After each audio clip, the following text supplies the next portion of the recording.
জনপ্রিয় Islamic scholar, গবেষক, সুবক্তা doctor Mizanur Rahman Azhari বলেছেন, এদেশের আসল পরিচয় হলো ইসলাম। যারা ইসলাম আর কোরআনের কথা বলে তারা ধর্ম ব্যবসায়ী নয়। আলেমদের বিরুদ্ধে দাঁড়াবেন না, আলেম বিদ্বেষী হবেন না, তাহলে দুনিয়াও শেষ, আখিরাতও শেষ। নিজেকে ইসলামের বিরুদ্ধে দাঁড় করাবেন না।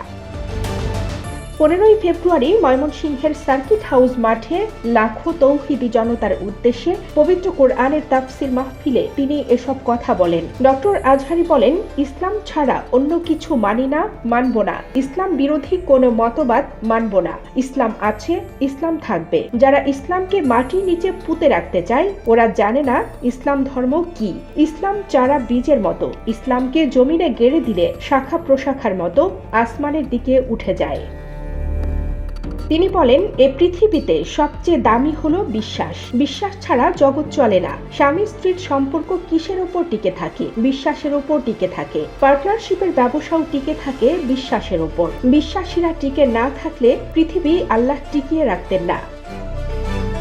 আজহারী আসার আগেই কানায় কানায় পূর্ণ হয়ে যায় ঐতিহাসিক সার্কিট হাউস মাঠ। চোখ যতদূর যায় শুধু মানুষ আর মানুষ দেখা যায়। লাখো জনতার উপস্থিতির কারণে মোবাইল ফোন ব্যবহারকারীর সংখ্যা বেড়ে গেলে সাধারণত নেটওয়ার্ক পাওয়া যায় না।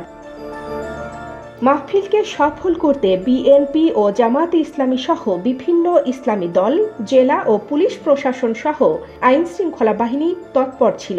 মাহফিলের 2 লাখ বর্গফুটের প্যান্ডেল ছাড়াও 16 একর সার্কিট হাউস মাঠ উপচে মানুষের ঢল নামে আশপাশের পার্ক ও সড়কগুলোতে।